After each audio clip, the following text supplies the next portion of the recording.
Hello, nation. We have an awesome show for you. We talk about Giaco whatever's video and some conversation about self-promotion.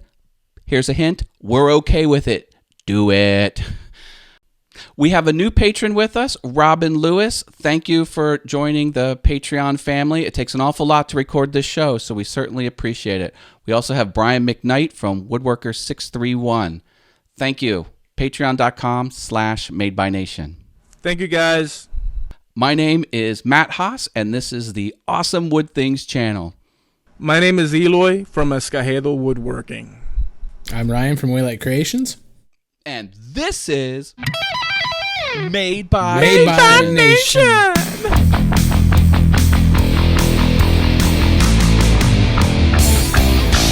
Made by Nation. All right, Nation, before we start the show, I'd like to go off topic and talk about self-promotion.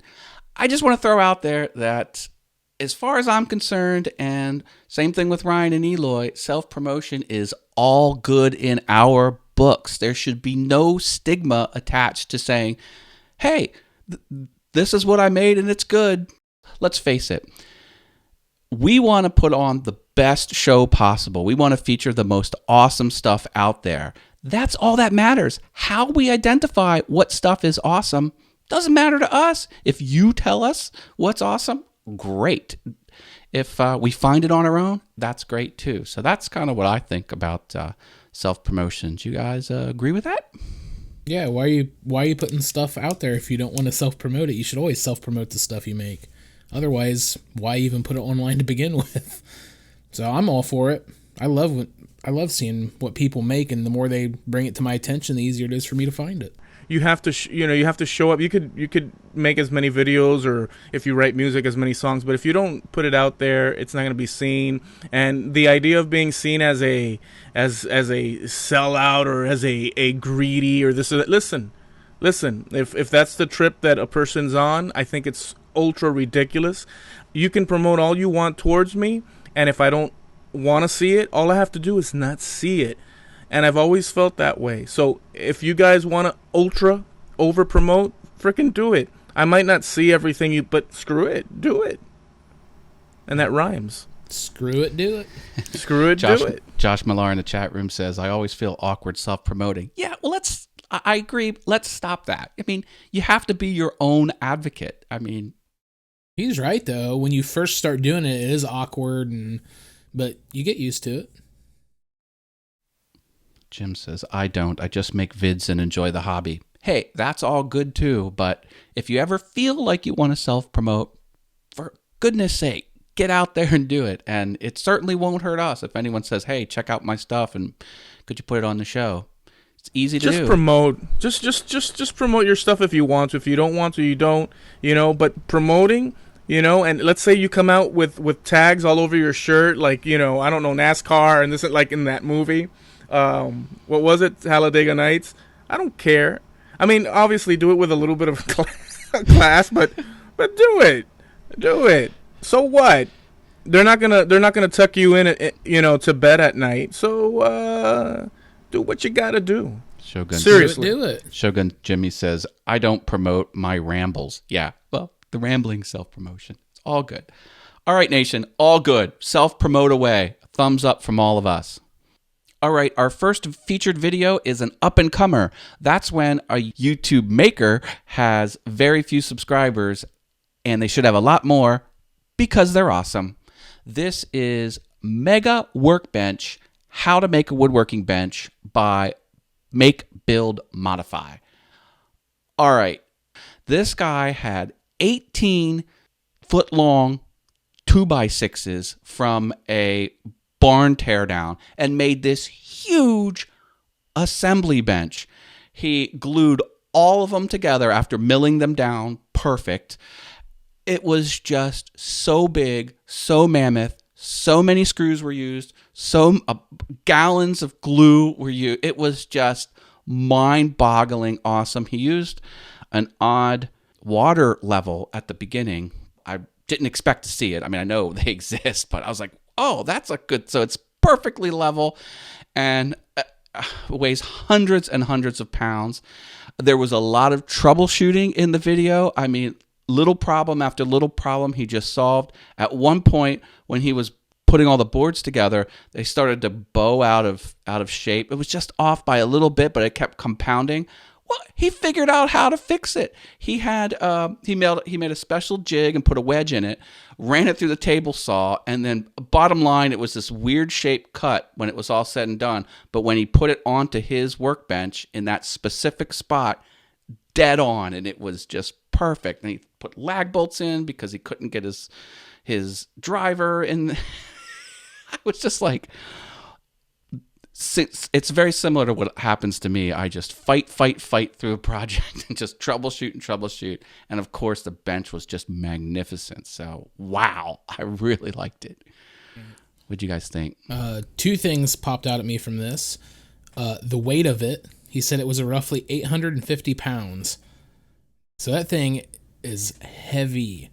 And you said about all the screws he used, I caught my ear, 600 screws.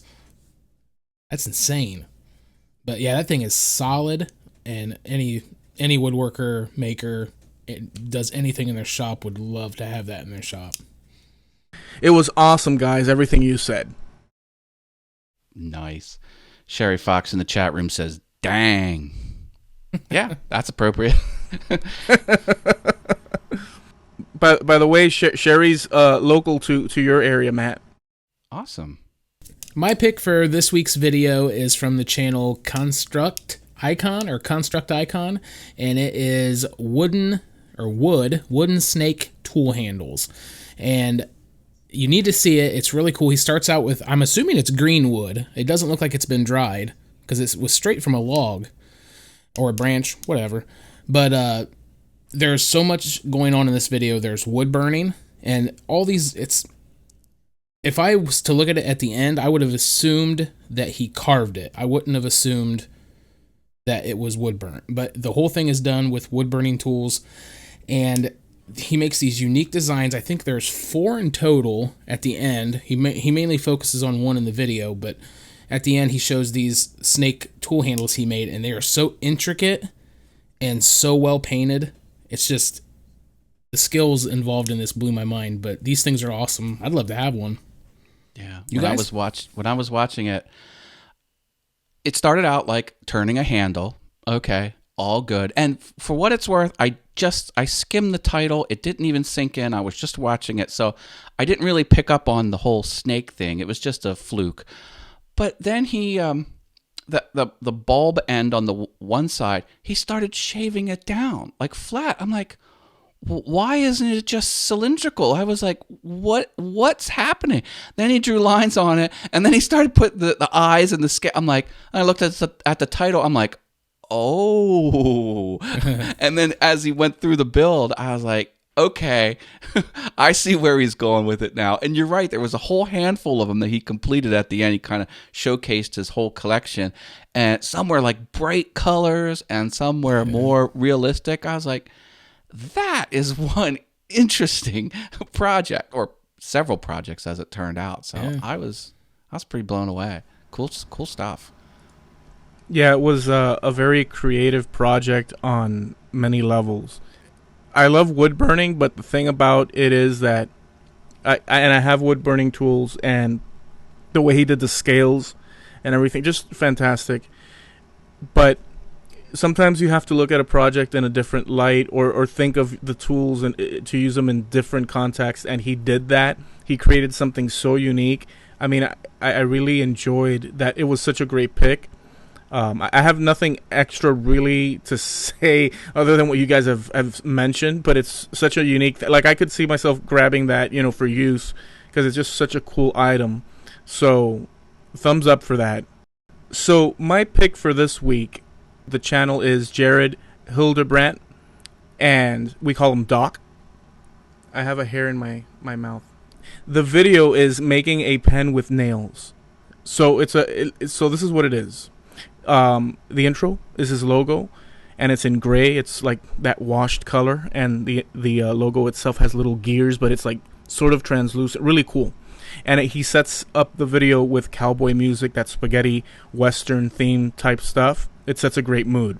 The camera shots are spectacular, right? He just goes like in drawers and from above, from the bottom, so it's very dramatic stuff. Fits the mood with the music. So I dig that cinematography in itself. So anyhow, he takes nails and performs like surgery on them. He puts them in a round and he welds them, right? He adds some sort of epoxy to it, and he starts, just sanding it. He creates a pen out of nails. And the cool thing about it is not just how it came out, but the video as he goes through the process. So it's a top-notch video, and the staging was cool too at the end. You have to see this video. At the end, he places a block of wood on his workbench, and he takes nails, and he, in a crosshatch pattern, nails them in and sets the pen right on top. But it's so much better than what I'm saying and describing. You have to take a look. What did you guys think? It's kind of hard to say anything more than what Eloy said, but I don't know if everybody knows this watching, but it's part of Bill of Olsey's No Lathe Pen Challenge, and there's been a lot of unique videos out about this, and not to play favorites or anything, but this is one of my favorites because it's such an odd material that he took and turned into a pen.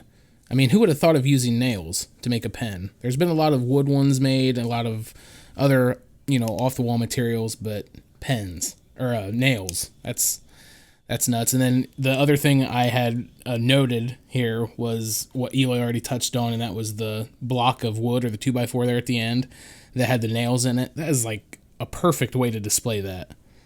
It just makes sense. Speaking of the ending, it was a little subtle thing, but when he was done, he went around his bench and started sweeping up his shop while the camera still rolled and focused in on the pen. Kind of like, hey, I'm done my project. I'm glad you liked it, but, I'm busy. I got stuff to do. It was just a little tiny something. I thought it was really, really neat. And also, the camera angles.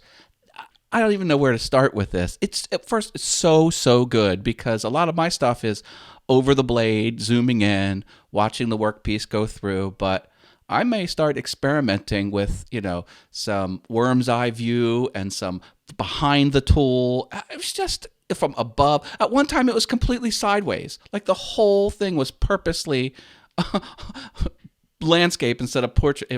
I was like, wow.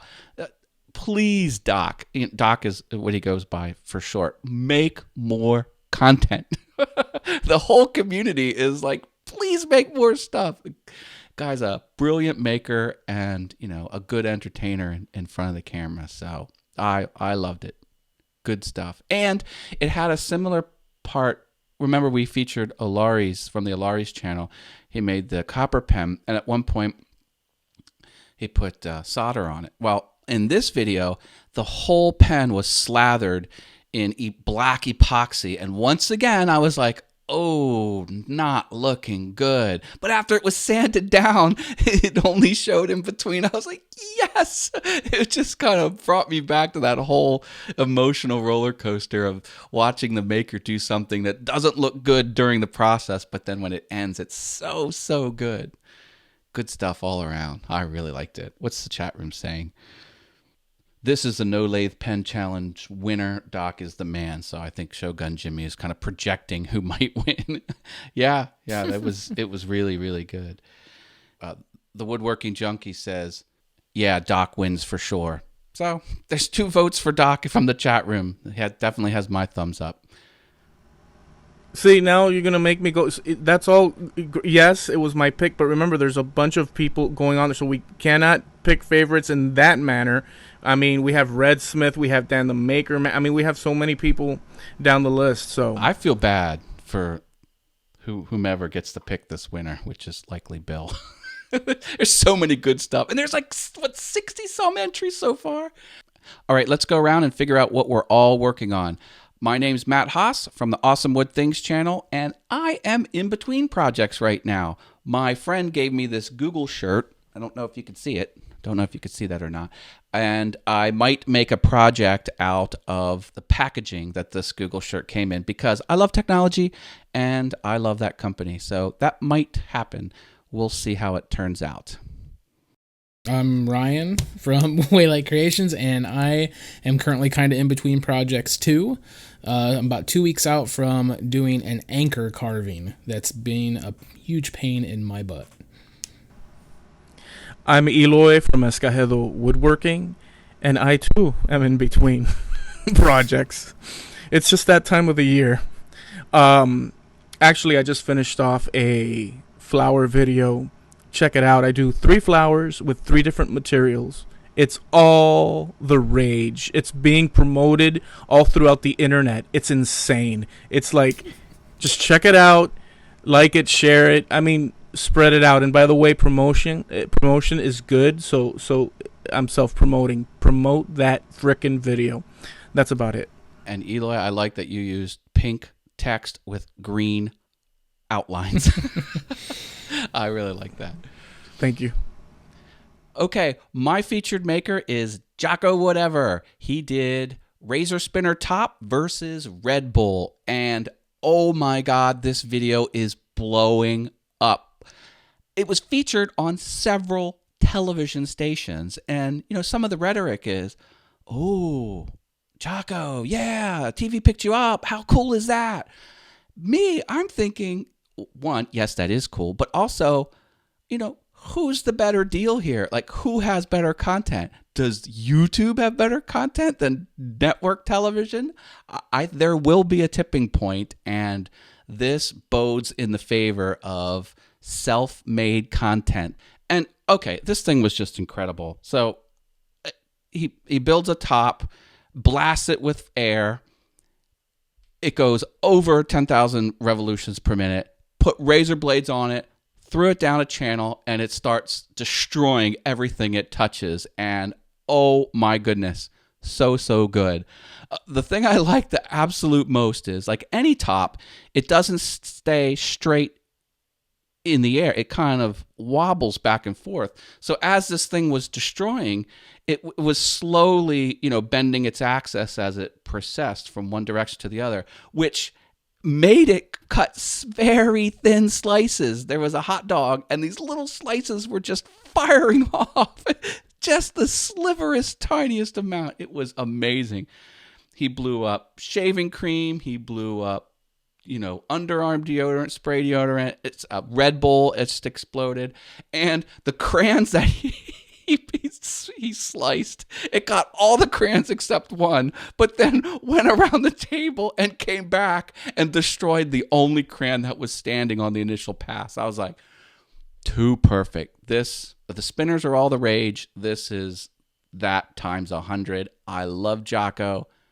Awesome filmmaker. Awesome creative person. High-speed footage is fantastic. This is why I watch YouTube videos like this. What do you guys think? I thought it was amazing. I thought it was cinematic. I thought it was geared towards the visuals on that level. It was perfect. I think that the product itself, the project, the thing that it is a creative way or slant on spinners.